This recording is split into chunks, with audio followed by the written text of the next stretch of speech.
BJP से बड़प्पन की उम्मीद करना बेमानी है और नरेंद्र मोदी से बड़ा दिल दिखाने की आशा करना बेवकूफ़ी। कुछ ऐसा ही 18वीं लोकसभा का सत्र शुरू होने पर हुआ। बहुत अच्छे माहौल में सत्र शुरू हुआ। नेता सदन नरेंद्र मोदी, नेता प्रतिपक्ष राहुल गांधी स्पीकर को लेकर उनकी चेयर तक गए। राहुल गांधी ने खुद पहल की, हाथ बढ़ाकर मिलाया और कहा, पुरजोर तरीके से कहा कि हम आपका समर्थन करेंगे, हम सदन चलाने को तैयार हैं आपके साथ मिलकर, बशर्ते लोगों की आवाज का दमन न किया जाए, बशर्ते लोगों की आवाज को बढ़ चढ़कर रखने दिया जाए, विपक्ष को भी। लेकिन उसके बाद जो हुआ वो शायद बहुत सारे सवाल अपने आप में खड़े करता है। अगर बीजेपी चाहती तो इस बात को आगे बढ़ाती, एक सौहार्द के माहौल में सत्र होता।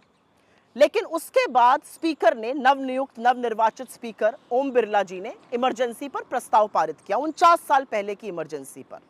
26 जून को 25 जून की 1975 की इमरजेंसी का प्रस्ताव पारित हुआ। कब तक घाव कुरे दिएगा।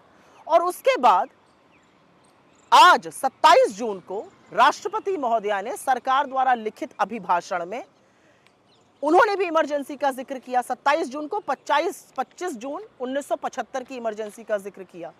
हमें पिछले घाव कुरेद कर क्या मिलेगा।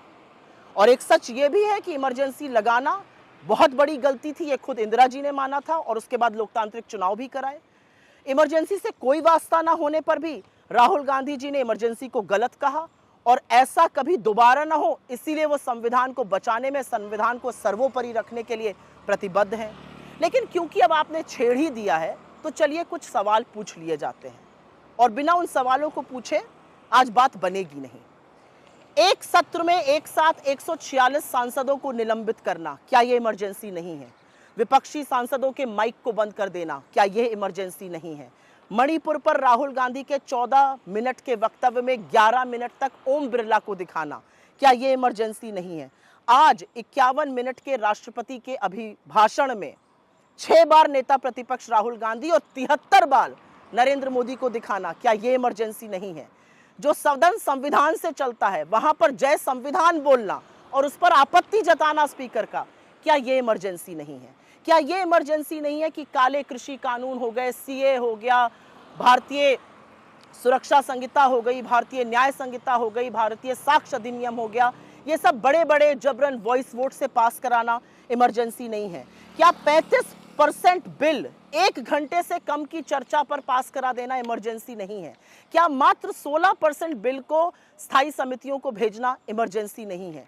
क्या बिना आपस में विपक्ष से विचार विमर्श किए गांधी की, बाबा साहब अंबेडकर की, छत्रपति शिवाजी महाराज की मूर्तियों को संसद के एक बियाबान इलाके में डाल देना इमरजेंसी नहीं है? क्या चुनी हुई सरकारों को गिराना, विधायकों की खरीद फरोख्त करना इमरजेंसी नहीं है?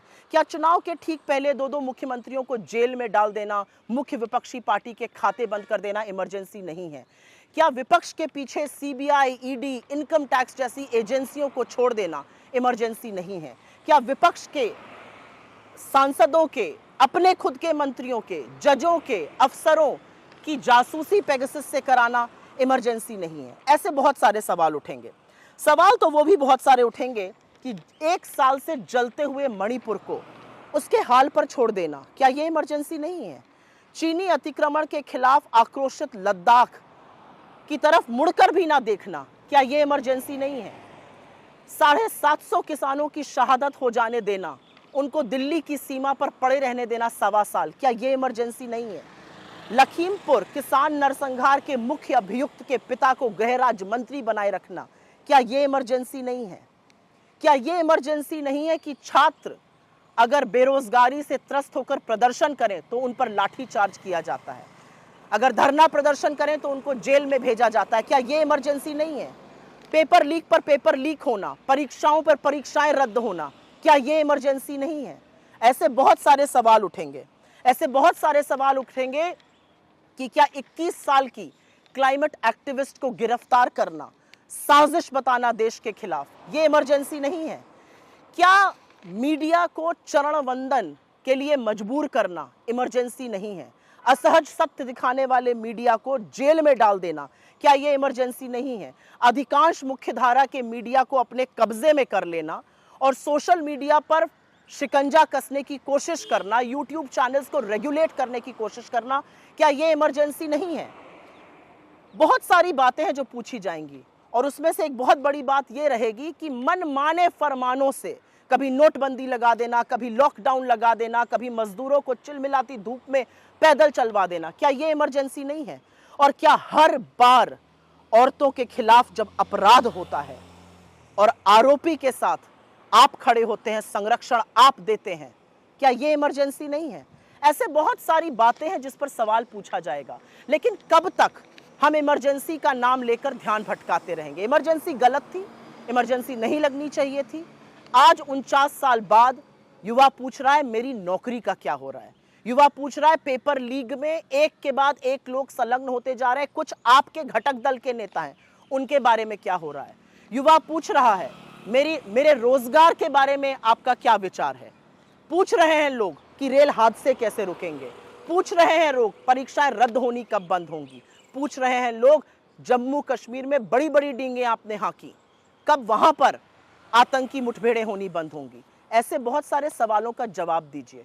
पुराने घाव कुरेद कर कोई देश कभी आगे नहीं बढ़ सकता है। लेकिन अगर आपकी यही मंशा है तो यही सही, पहले जो सवाल पूछे गए उनके भी जवाब देने की हिम्मत जुटाइए।